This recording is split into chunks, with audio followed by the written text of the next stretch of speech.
సదాశివసమారంభాం శంకరాచార్యమధ్యమాం అస్మదాచార్యపర్యంతాం వందే గురుపరంపరాం. హరి ఓం శ్రీ గురుభ్యో నమః. హరి ఓం. ఆర్ష విద్యా తరంగిణి తరగతులకు స్వాగతం, సుస్వాగతం.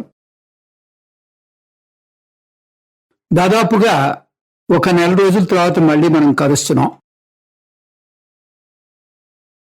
కఠోపనిషత్తు 3వ అధ్యాయంలో 2వ వల్లిలో 9వ మంత్రం వరకు వచ్చాం. ఆ 9వ మంత్రం మరొక్కసారి పునర్విమర్శ చేసుకుని ముందుకు పోదాం. న సందృశే తిష్టతి రూపమస్య న చక్షుషా పశ్యతి కశ్చనైనం హృదా మనీషా మనసోభిక్లుప్తో ఏతద్విదుః అమృతా తే భవంతి. యమధర్మరాజు తన బోధను ముగించబోతున్నాడు. ఇక్కడ ఉపసంహారం జరగబోతోంది. అస్య రూపం న సందృశే తిష్టతి. ఆ ఆత్మ యొక్క రూపాన్ని ఎవరు కూడా చూడలేరు. ఎందుకు చూడలేరు? అది అరూపము. ఏనం కశ్చన చక్షుషా న పశ్యతి.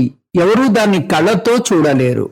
అంటే అది ఒక బాహ్యమైనటువంటి వస్తువుగా దాన్ని దర్శిద్దాము అనుకున్నంతసేపు ఈ ఆత్మతత్వాన్ని అందుకోలేరు.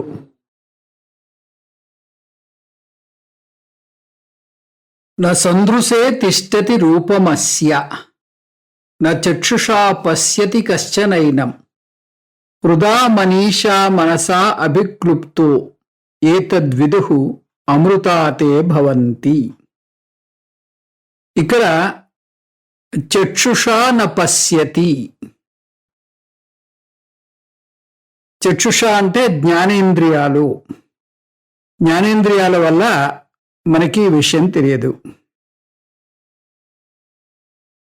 నా సందృశే తిష్టతి రూపమస్య. ఇక్కడ విషయం మనకి అర్థం కాదు అనేది కర్మేంద్రియాలతోటి తీసుకోవాలి. అంటే జ్ఞానేంద్రియాలతోటి ఈ ఆత్మ విషయం బోధపడదు, కర్మేంద్రియాలతో కూడా బోధపడదు. మనస అన్నాడు అంటే మనస్సుతో కూడా బోధపడదు, కానీ మనస్సు వల్లనే తెలుసుకోవాలి. మనస్సు ద్వారానే దీన్ని గ్రహించాలి. హృదా మనీషా మనసా. హృదా అంటే అది హృదయంలో, హృద్గుహలో. మనీష అంటే బుద్ధితోటి. మనస అంటే సమ్యక్ దర్శనం చేయాలి. ఈ తత్వ దర్శనం చేయాలి. ఇక్కడ హృదా మనీషా మనస అన్న చోట ఇది ఈ మనస్సుతోనే తెలుసుకోగలము, అంటే బుద్ధితోనే తెలుసుకోగలము. ఇదే విషయం ఉపనిషత్తుల్లో మరొక చోట అది మనస్సుతో తెలుసుకోలేము, వాక్కుతో అందుకోలేము అంటూ వచ్చింది. ఈ విషయాన్ని ఎట్లా పరిష్కరిస్తాం?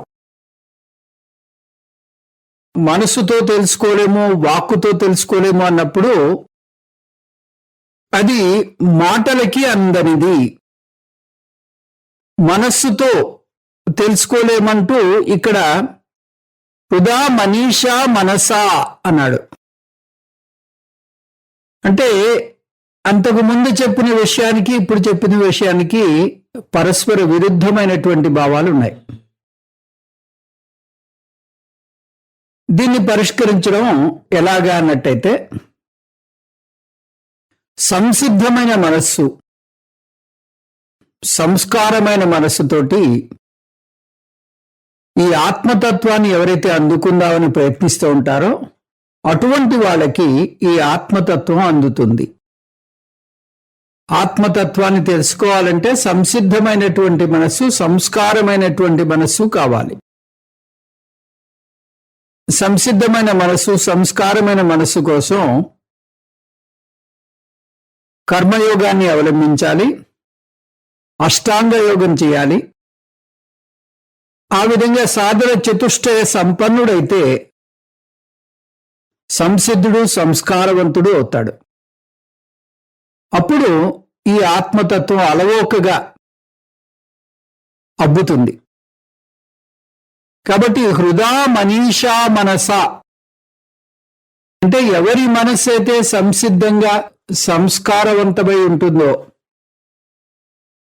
అటువంటి వాళ్ళకి ఈ ఆత్మతత్వము అలవడుతుంది, ఆత్మతత్వము అర్థమవుతుంది అని దీని ఉద్దేశం. ఇక్కడ మనం అమనస్కం చేస్తే లేదా ఇది మనస్సుకి బుద్ధికి అతీతమైనది అని కాదు. ఈ ఆత్మతత్వాన్ని కేవలం బుద్ధితో మాత్రమే తెలుసుకోవాలి. ఇది తెలుసుకునే విషయం, బుద్ధికి అన్యమైనది కాదు. బుద్ధి ద్వారానే దీన్ని తెలుసుకోవాలి. కాబట్టి ఇది బుద్ధి నాశనము గాని లేదా మనోనాశనం గాని చేసి మనం తెలుసుకోలేము. ఈ మనస్సుని మనం స్తబ్దం చేసేసి ఆ సమాధి స్థితిలోకి వెళ్ళిపోయినట్టయితే ఈ ఆత్మతత్వం తెలుస్తుంది అని ఒక పెద్ద అపోహ ఉంది. ఆ అపోహ సరైనది కాదు. ఇక్కడ మనకి స్పష్టంగా, సుస్పష్టంగా యమధర్మరాజు చెప్తున్నాడు, హృదా మనీషా మనసా. ఇది బుద్ధి ద్వారా ఆ హృద్గుహలో ఉన్నటువంటి ఆత్మతత్వాన్ని మీరు తెలుసుకోవాలి. హృద్గుహలో ఉండేటటువంటి ఆత్మతత్వం అంటే నీలో ఉండేటటువంటి ఆ చైతన్య తత్వాన్ని మీరు అర్థం చేసుకోవడానికి ప్రయత్నించాలి. ఇది దీని అర్థం. ఇప్పుడు మనం 10వ మంత్రంలోకి వెళ్దాం. యదా పంచావతిష్టంతే జ్ఞానాని మనసా సహా బుద్ధిశ్చన విచేష్టతి తామాహుః పరమాం గతిం.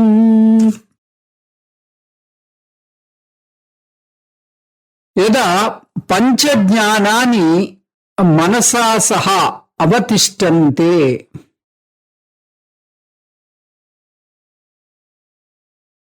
అంటే ఎప్పుడు ఈ 5 ఇంద్రియాలు మనస్సుతో పాటు ఏకాగ్రత చెదరకుండా బుద్ధిశ్చన విచేష్టతి, బుద్ధి కూడా వేరే ఆలోచన లేకుండా ఉంటుందో, తాం అంటే ఆ ఆత్మతత్వాన్ని పరమాం గతిం ఉత్కృష్టమైనటువంటి స్థితిని పొందుతారు. ఆహుహు అంటే అదే ఆ ఆత్మతత్వమే అతి ఉన్నతమైనటువంటి స్థితి. అంటే ఆత్మ నిష్టలో నిలబడ్డది. ఎవరైతే ఆత్మతత్వాన్ని తెలుసుకుని ఆత్మనిష్టలో ఉంటారో తాం, అటువంటి స్థితి ఉన్నతమైనటువంటి స్థితి. ఆహుహు అని శాస్త్రంలో చెప్పబడుతోంది. ముందు మంత్రంలో చిత్త ఏకాగ్రత గురించి యమధర్మరాజు వివరించాడు. ఇది ఏర్పడడానికి ముందే 2 సాధనలు పేర్కొంది శాస్త్రం. అంటే ఈ ఏకాగ్రత ఏర్పడడానికి సగుణ ఉపాసన, అష్టాంగ యోగం చేయాలి. ఈ 2 చేసి జ్ఞానయోగానికి రావాలి. కేవలం శ్రవణం, మననం చాలు జ్ఞాన ఫలాన్ని పొందటానికి. అవి చేయని వాడు మాత్రం నిధిధ్యాసన తప్పనిసరిగా చేయాలి. గుర్తుంచుకోండి, యోగాభ్యాసం ఆత్మజ్ఞానం పొందడానికి కాదు. ఉపాసనకి నిధిధ్యాసనకి మధ్య తేడా ఏమిటి? ఉపాసనలో భేద ధ్యానం చేస్తే, నిధిధ్యాసనలో శ్రవణ మననాల ద్వారా పొందిన అభేద జ్ఞానానికి నిష్ట ఏర్పరచుకోవడం. అంటే భేద బుద్ధిని సుప్త చేతనాత్మక మనస్సులోంచి తొలగించడం. మనకి శ్రవణం వల్ల ఈ ఆత్మతత్వం ఏమిటో తెలుస్తుంది. మననం వల్ల మనకు వచ్చేటటువంటి సంశయాలన్నీ తీరిపోతాయి. అయితే శ్రవణ మననాలు ఉన్నా కూడా మనకి కొన్ని జన్మలుగా ఉన్నటువంటి ఆ వాసనలు మిగిలిపోయి వాటి వల్ల మనం పొందవలసినటువంటి ప్రయోజనాన్ని పొందలేం.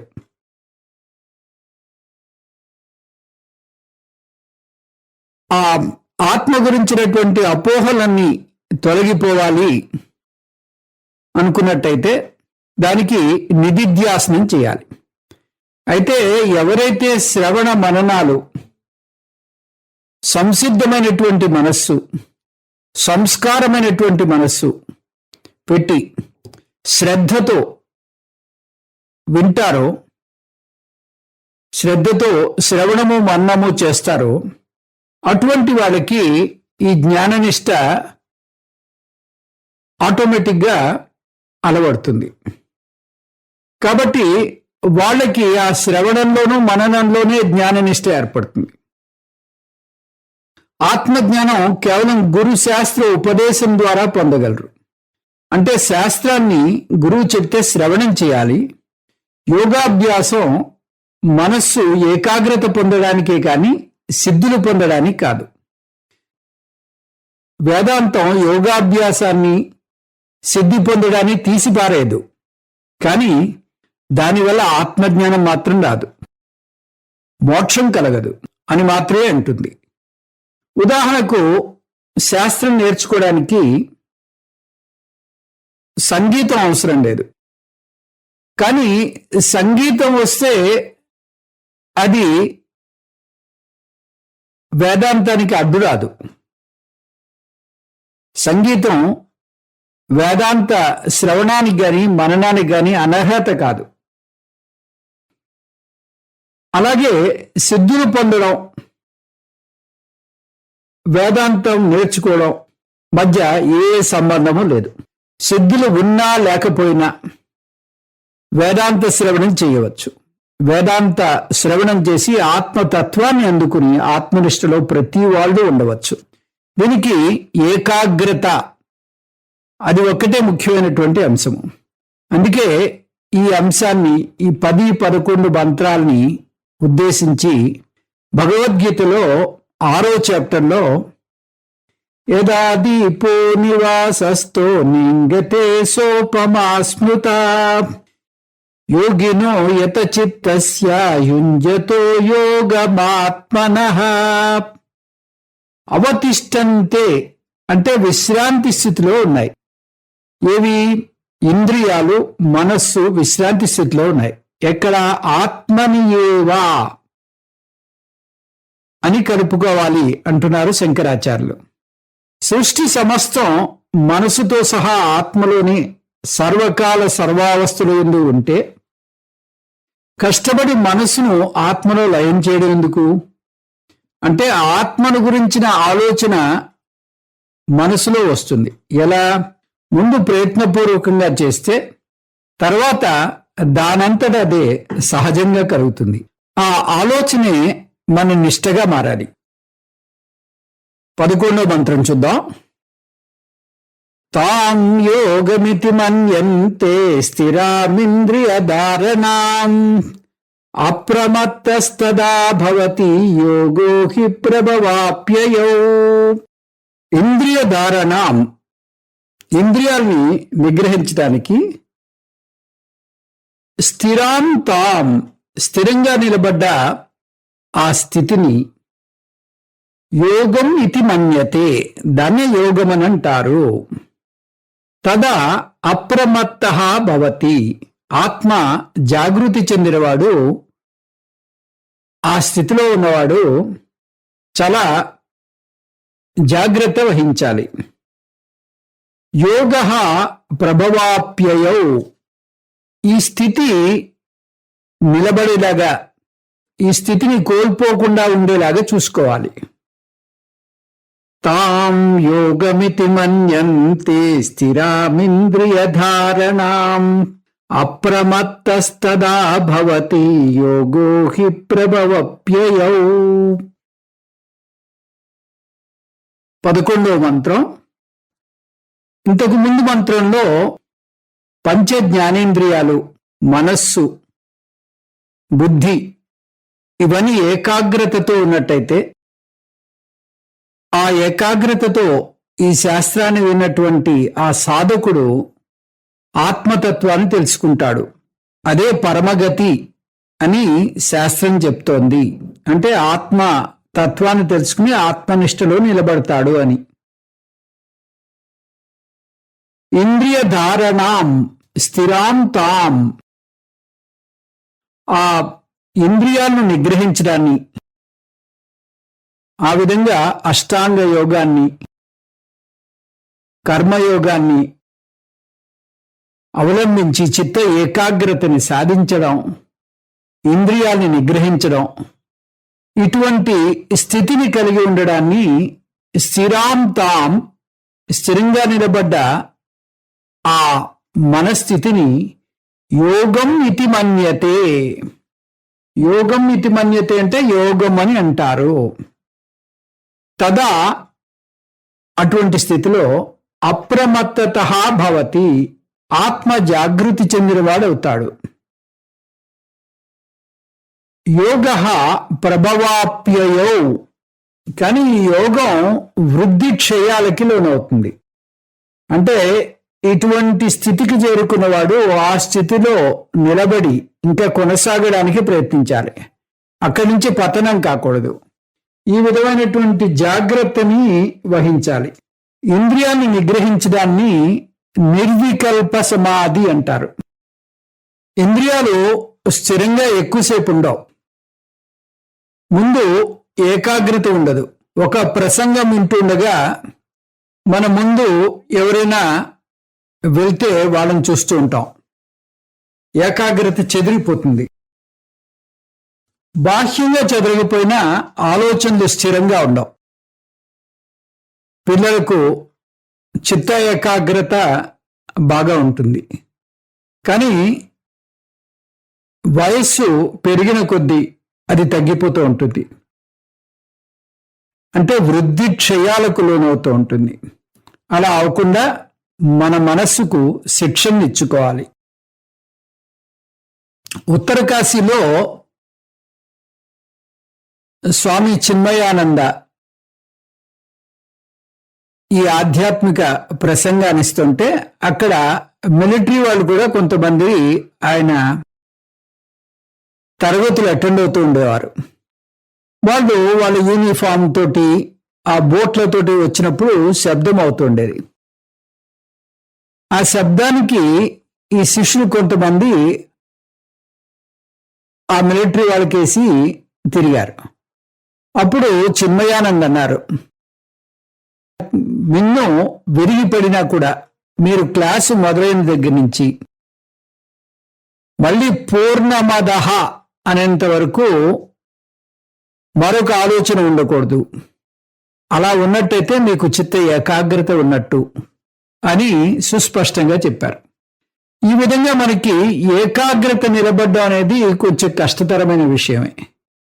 ఈ మంత్రం సమాధి అభ్యాస నిరుధ్యాసన గురించి మాట్లాడుతుంది. యోగం అంటే ఐక్యం. కానీ ఇక్కడ యోగం అంటే అనాత్మ నుంచి విడిపడటం. ఎందుకంటే జీవాత్మ పరమాత్మ ఐక్యం ముందే ఉంది.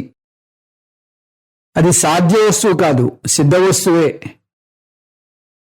జీవాత్మ పరమాత్మ రెండు ఒకటే అని తెలుసుకోవడానికి ముందు ఈ ఆత్మ నుంచి అనాత్మతత్వాన్ని విడగొట్టాలి. యోగం అనే పదం వ్యతిరేక అర్థాన్ని సూచించడానికి వాడబడింది అని శంకర భగవత్పాదులు తమ భాష్యంలో చెప్పారు. దీని విపరీత లక్షణము అంటారు. ఆత్మ మీద అధ్యాసం చేసిన ఈ అనాత్మను విడదీసి చూడడం ఎలా? మనస్సును శూన్యం చేయడం వల్ల మాత్రం కాదు.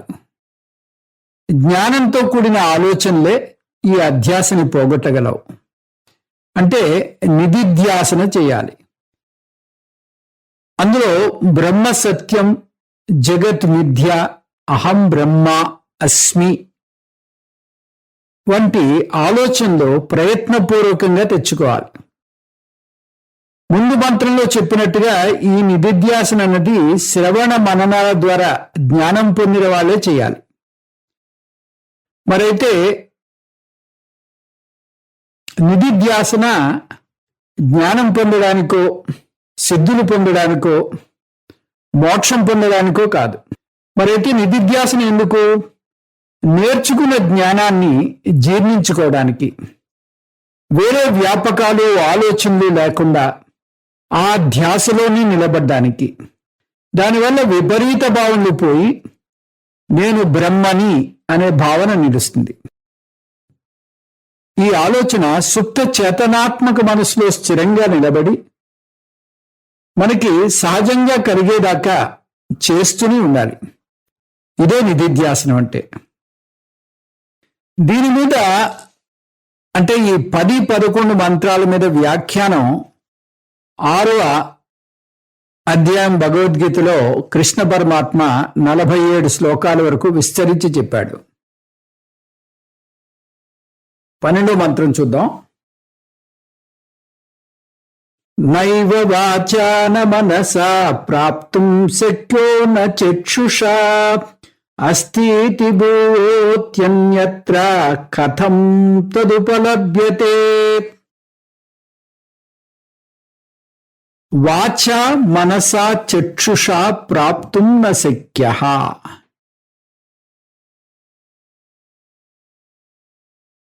మాటల చేతను, మనస్సు చేతను, కన్నుల చేతను ఈ ఆత్మతత్వాన్ని పొందడానికి సాధ్యం కాదు.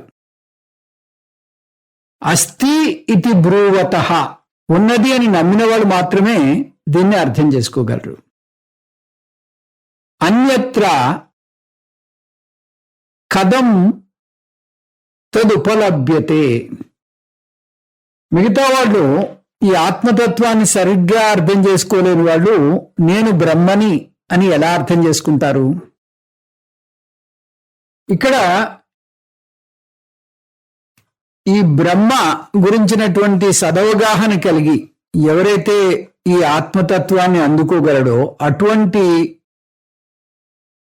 ఆ ధీశాలి మాత్రమే అహం బ్రహ్మ అస్మి అని అనగలుగుతాడు. తత్వమసి, నువ్వే ఆ బ్రహ్మవి. తత్వం అసి, ఆ ఆత్మతత్వం ఏదైతే ఉందో ఆత్మతత్వం, ఆ బ్రహ్మ తత్వం అసి, ఆ బ్రహ్మతత్వం ఏదైతే ఉందో ఆ తత్వమే నువ్వు అని గురువు వివరించి చెప్పినప్పుడు ఆ జ్ఞానాన్ని సరిగ్గా అందుకున్నటువంటి శిష్యుడు అహం బ్రహ్మాస్మి అనగలుగుతాడు. అలా కాకుండా ఆ బ్రహ్మ వేరు నేను వేరు అని ఎవరైతే అనుకుంటూ ఉంటారో అటువంటి వాళ్ళకి ఈ బ్రహ్మతత్వం అలవడదు. సరికదా అది ఒక విమర్శనాత్మకమైనటువంటి వ్యవహారంగా అయిపోతుంది. వంద్యాపుత్ర యాతి మృగపుష్ణాంబసి స్నాతః కపుష్పమత శేఖరః శశిశృంగ ధనుర్ధరః. వంద్యాపుత్రుడు అంటే ఒక గొడ్రాలి కొడుకు వెళ్తున్నట్ట. ఎలా వెళ్తున్నాడు? మృగతుష్ణాంబసి స్నాతః, ఎండబావుల నీళ్లలో స్నానం చేసి వెళ్తున్నాడు. కపుష్పమత శేఖరః, ఆ ఆకాశ పుష్పాల్ని తలలో ధరించి వెళ్తున్నాడు. శశశృంగ ధనుర్ధరః, కుందేటి కొమ్ముని ఆయుధంగా ధరించి ధనుస్సుగా స్వీకరించి వెళ్తున్నాడు. ఇందులో ఏది నిజం కాదు. అలాగే ఉంది మీ బ్రహ్మ యొక్క వర్ణన అంటారు వీళ్ళు. ఎవరైతే బ్రహ్మని సరిగ్గా అర్థం చేసుకోలేదో వాళ్ళు ఈ విధంగా దీన్ని వ్యాఖ్యానం చేస్తూ ఉంటారు. నిర్గుణ బ్రహ్మని ద్వైతవాదులు ఒప్పుకోరు, విశిష్టాద్వైతులు ఒప్పుకోరు, యోగ, సాంఖ్య ఇత్యాది మతాలు ఏవి కూడా ఈ నిర్గుణ బ్రహ్మని స్వీకరించవు. ఒక అద్వైత సిద్ధాంతం మాత్రమే నిర్గుణ బ్రహ్మని స్థాపిస్తుంది. ఆ నిర్గుణ బ్రహ్మని అర్థం చేసుకోవాలి అన్నట్టయితే, ఆ బ్రహ్మతత్వాన్ని తెలుసుకోవాలి అన్నట్టయితే, ఎవరైతే ఈ బ్రహ్మ ఉంది అని నమ్ముతారో ముందు నమ్మకంతో మొదలుపెట్టాలి. నమ్మకంతో మొదలుపెట్టిన తర్వాత ఆ బ్రహ్మ గురించిన విచారణ చేసి ఈ తత్వాన్ని బాగా పరిశీలించి ఈ తత్వ నిష్టలో ఎవరైతే ఉన్నారో ఆ నిష్టలో ఉన్న వాళ్ళకి మాత్రమే ఈ ప్రయోజనం కలుగుతుంది. అన్యత్ర అంటే ఇతరులకి ఇది అర్థం కాదు. శ్రద్ధావాన్ లభతే జ్ఞానం తత్పరత్ సంయతేంద్రియా జ్ఞానం లబ్ధ్వా పరాం శాంతి అచిరేనాది గచ్చతి అని చెప్పాడు పరమాత్ముడు. ఎవరైతే శ్రద్ధగా ఈ విషయాన్ని స్వీకరిస్తారో అటువంటి శ్రద్ధావంతుడికి మాత్రమే ఈ ఆత్మతత్వం బోధపడుతుంది. ఎందుకంటే ఈ బ్రహ్మ, జీవుడు ఇవి రెండు పరస్పరం భిన్నంగా కనిపిస్తున్నాయి మనకి. బ్రహ్మ అన్నప్పుడు చతుర్ముఖ బ్రహ్మని, సగుణ పరమాత్మని, సగుణ జీవుణ్ణి తీసుకుని కంపారిజన్ జరుగుతుంది. కంపారిజన్ జరిగినప్పుడు సగుణమైనటువంటి జీవుడు, సగుణమైనటువంటి ఈశ్వరుడు ఆ భేదం ఉంది. అద్వైతులు కూడా ఒప్పుకుంటారు ఆ భేదం ఉందని. అయితే సగుణ ఈశ్వరుడు యొక్క అసలు స్వరూపము చైతన్యము, సగుణ జీవుడు యొక్క అసలు స్వరూపము చైతన్యం. సో ఈ రెండిటికి చైతన్య తత్వం మాత్రమే నిజము. తదన్యమైనది కేవలము అది మిథ్యారూపం మాత్రమే. కాబట్టి అనాత్మని త్రోసిపుచ్చి ఎవరైతే ఆత్మతత్వాన్ని స్వీకరిస్తారో అటువంటి వాళ్ళకి ఆ ఈశ్వరుడు, జీవుడు ఒకటే. ఈశ్వరుడు చైతన్యము, జీవుడు చైతన్యము. కాబట్టి ఇద్దరూ చైతన్య తత్వమే. కాబట్టి అక్కడ ఉన్న చైతన్య తత్వం ఒకటే. అనేక చైతన్య తత్వాలు లేవు, అనేక ఆత్మలు లేవు. ఉన్న ఆత్మ ఒకటే. కాబట్టి అదే ఆత్మ సమష్టిగా ఈశ్వరుడుగాను, వ్యష్టిగా జీవుడుగాను కనిపిస్తోంది. వ్యవహారంలో ఈ భేద బుద్ధి ఉంది తప్పితే పారమార్థిక సత్యంలో ఉన్నది ఒక్కటే. ఆ ఉన్నది ఆత్మ మాత్రమే అని తెలుసుకుని ఈ ఆత్మతత్వంలో నిలబడ్డ ఆ సాధకుడికి ఈ ఆత్మ సిద్ధ వస్తువు, సాధ్య వస్తువు కాదు అని గ్రహించగలుగుతాడు. గ్రహించగలిగి ఆ ఆత్మనిష్టలో ఉండగలుగుతాడు. ఇది దీని యొక్క సారాంశం. 13వ మంత్రం చూద్దామండి. బ్రహ్మ అస్థి అని తెలుసుకోవడానికి శాస్త్రం ఒక్కటే ప్రమాణం. అందుకే శృతిని ప్రమాణంగా తీసుకుని మనము అనుభవిస్తున్నటువంటి ద్వైత ప్రపంచాన్ని మిథ్యగా తెలుసుకోవాలి. అది శాస్త్రం మీద శ్రద్ధ ఉంటే గాని సాధ్యం కాదు. శ్రద్ధ అంటే నమ్మకం, గురి. శాస్త్రం మీద శ్రద్ధ ఉండాలి. అంటే ఏమిటో 12-13 మంత్రాల్లో యమధర్మరాజు వివరిస్తున్నాడు. శాస్త్రం కొన్ని చోట్ల బ్రహ్మని సద్రూపంగాను, కొన్ని చోట్ల చిద్రూపంగాను చూపిస్తుంది. అలాంటి అరుదైన విషయాన్ని నమ్మిన వాళ్ళు మాత్రమే అర్థం చేసుకోగలరు. తక్కినవాడు ఎలా నేను బ్రహ్మనవుతాను అనుకుంటాడు. మొదటి దశలో కార్యం ఉంటే కారణం ఉంది. కుండ ఉంటే దానికి కారణమైనటువంటి మట్టి కూడా ఉంది. మట్టి లేకుండా కుండ లేదు. రెండో దశలో కార్యం పోయినా కారణం ఉంది. ఉత్పత్తి అయిన ఏ వస్తువుకైనా రెండు అంశాలు ఉంటాయి, నామరూపాలు, దాని అధిష్టానం. అంటే కుండ నామరూపాలు, దాని అధిష్టానం మట్టి. కుండ నామరూపాలు పోయిన అధిష్టానమైనటువంటి మట్టి మిగులుతుంది. అంటే ఈ నామరూపాలు కేవలం మిథ్య. ఎలా మిథ్య? ఈ కుండ అనేది ఆ మట్టికి ఇచ్చినటువంటి ఒక ఆకారము, ఒక నామము. అదే ఆకారాన్ని మార్చి మరొకలా చేస్తే కుండ బదులు కూజ అవుతుంది, లేదా మూకుడు అవుతుంది. కానీ వస్తుతః అక్కడ మట్టి మాత్రమే.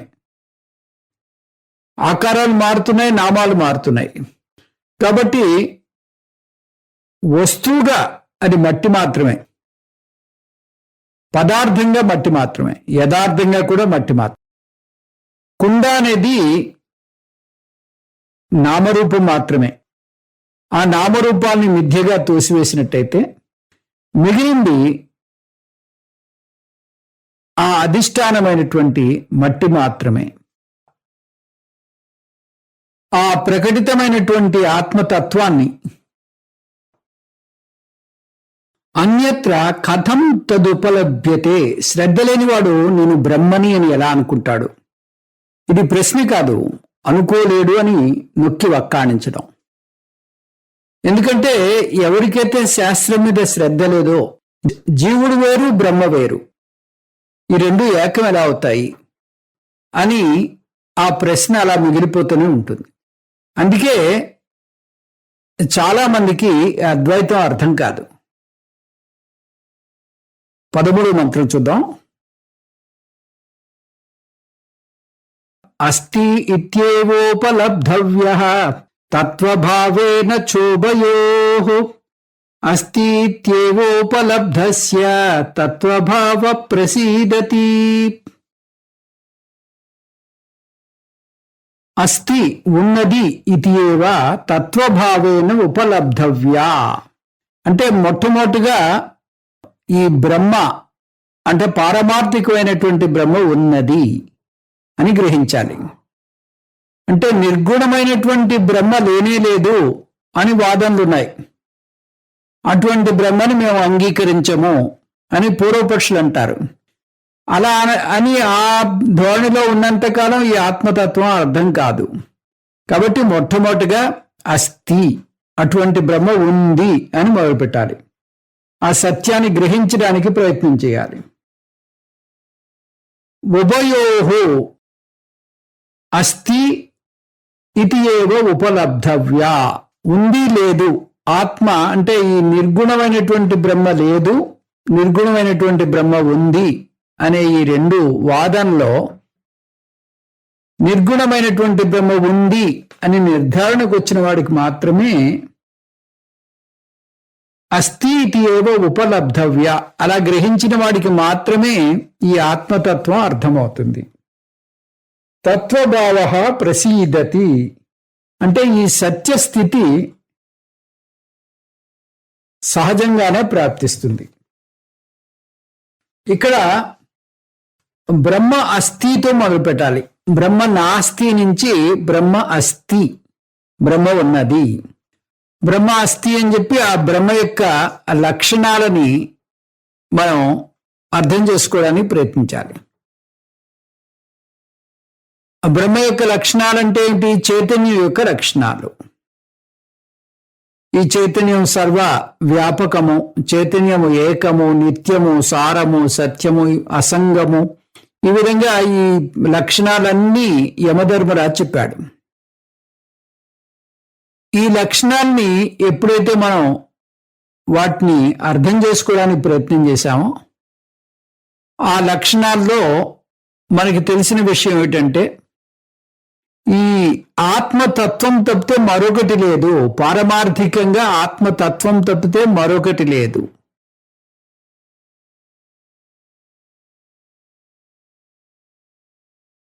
ఆ ఆత్మతత్వాన్ని నేను అంటే అస్థి నుంచి మొదలుపెట్టి ఫస్ట్ నాస్తి నుంచి అస్థికి వెళ్ళాం. అస్థి తర్వాత అస్మి అంటే నేనే అది, ఆత్మతత్వాన్ని నేను, నా నిజస్థితి అది. అంతకుముందు ఏమనుకున్నాడు? నేనే దేహాన్ని, నేనే మనస్సుని, నేనే బుద్ధిని అనుకున్నాడు.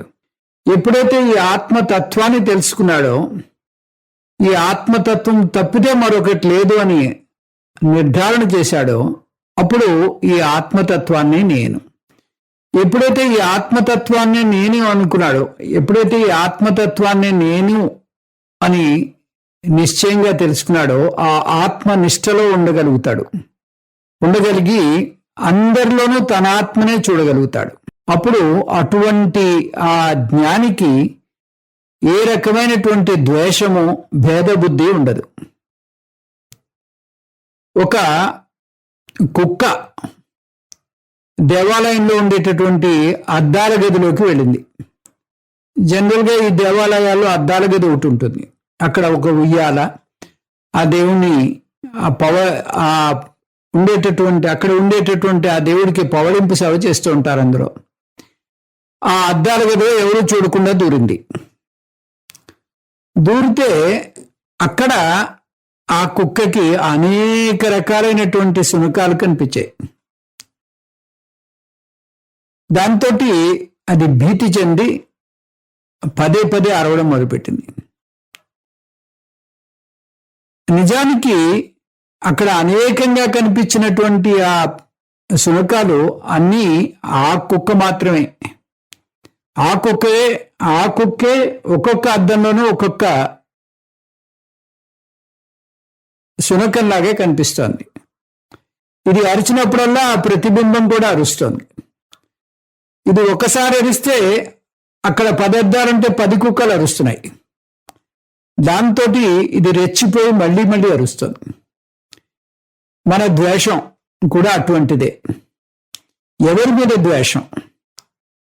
మనం అనేకంగా ఉన్నాం, మన ఆత్మే అందరిలోనూ ఉంది. కాబట్టి ఎవరు ఎవరికి శత్రువు కాదు, ఎవరికి శత్రువు కాదు.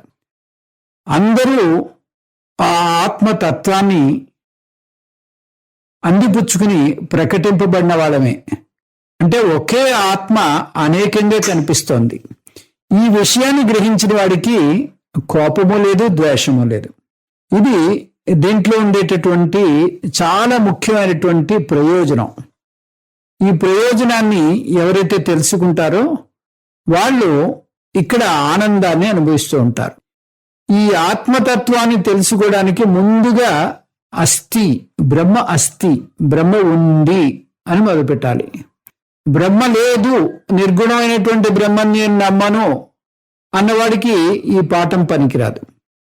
బ్రహ్మ అస్థి అని మొదలుపెట్టి ఆ బ్రహ్మ యొక్క లక్షణాల్ని అర్థం చేసుకుని ఎప్పుడైతే బ్రహ్మ లక్షణాల్ని జీర్ణించుకున్నాడో అప్పుడు అటువంటి ఆ బ్రహ్మ ఒకటే ఉన్నది, ఆ బ్రహ్మే ఆత్మ, అదే చైతన్యము ఒకటే ఉంది. కాబట్టి నా నిజస్వరూపం కూడా అదే.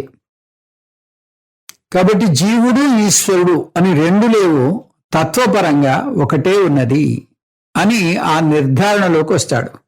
ఎప్పుడైతే ఆ నిర్ధారణలో ఉన్నాడో, ఆ ఆత్మతత్వాన్ని అందుకోవడానికి ప్రయత్నం చేశాడో, ఆ ఆత్మతత్వంలో అతను నిలబడి ఆ ఆనందాన్ని అనుభవించి జీవన్ముక్తుడై దేహ పతనానంతరం విదేహముక్తుడై మరు జన్మ లేకుండా జీవన్ముక్తిని పొందుతాడు, విదేహముక్తిని కూడా పొందుతాడు.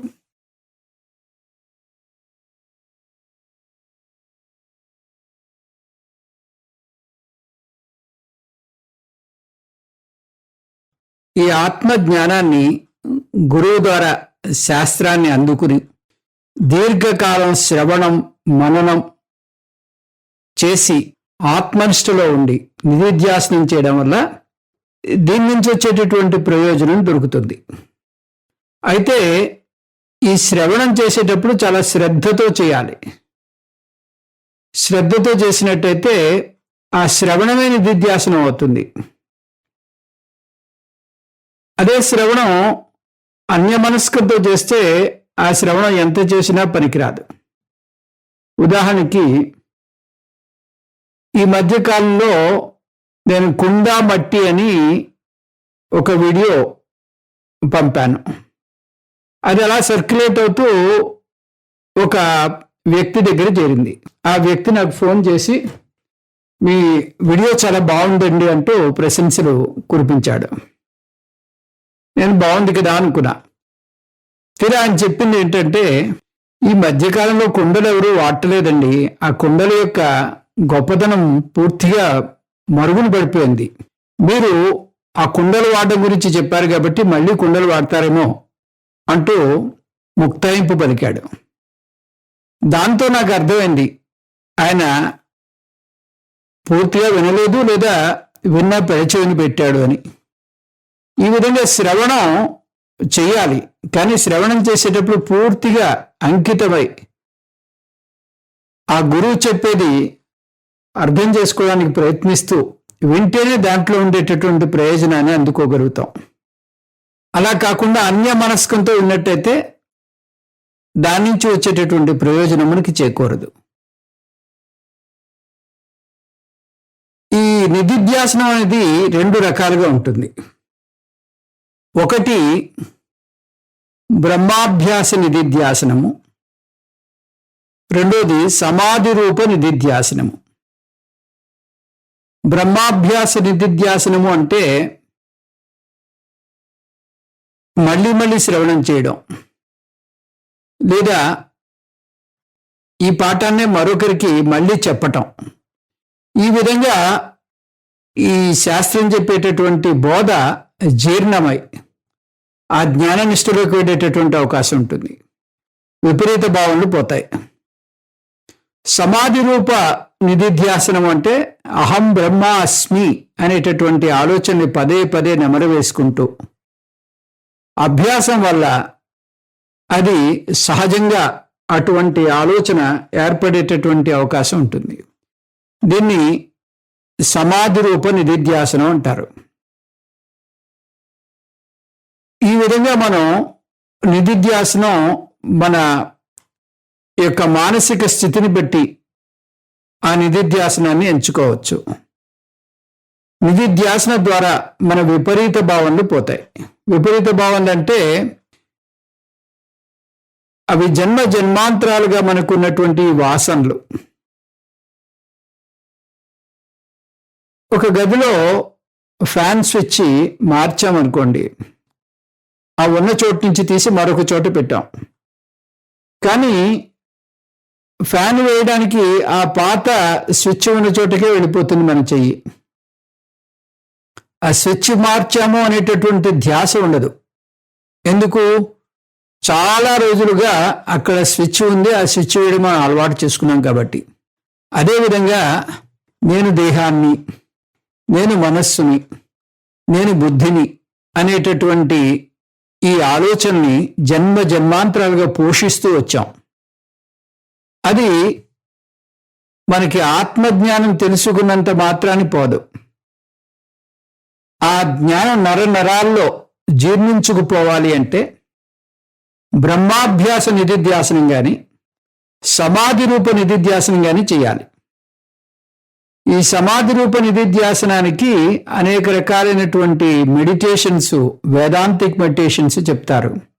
ఆ వేదాంతిక్ మెడిటేషన్స్ చేసినట్టయితే సమాధి రూప నిధిధ్యాసనం జరుగుతుంది. ఆ నిధిధ్యాసనం ద్వారా మనకి ఆ బ్రహ్మనిష్ట కలుగుతుంది. లేదా ఈ శాస్త్రాన్ని పదే పదే శ్రవణం చేయడం ద్వారా కూడా శ్రవణ మాత్రేణ నిష్ఠాభవతి అని విద్యారణుల వారే స్వయంగా చెప్పారు. కాబట్టి కేవల శ్రవణంతో మనం ఈ ఆనందాన్ని పొందొచ్చు. ప్రతి వారు జీవన్ముక్తులు అవ్వచ్చు, దేహ పతనానంతరం విదేహముక్తులు అవ్వచ్చు. ఇది ఈ ఆత్మతత్వంలో ఉండేటటువంటి వెసులుబాటు. ఇంకా ముందు ముందు మరికొన్ని మంత్రాలు చెప్పి ఈ యమధర్మరాజు తన బోధని ముగించబోతున్నాడు. అవి వచ్చే తరగతిలో చూద్దాం. ఓం తత్సత్. సర్వం శ్రీకృష్ణార్పణమస్తు. ఓం పూర్ణమదః పూర్ణమిదం పూర్ణాత్ పూర్ణముదచ్యతే పూర్ణస్య పూర్ణమాదాయ పూర్ణమేవావశిష్యతే. ఓం శాంతి శాంతి శాంతి. హరి ఓం. శ్రీ గురుభ్యో నమః. హరి ఓం.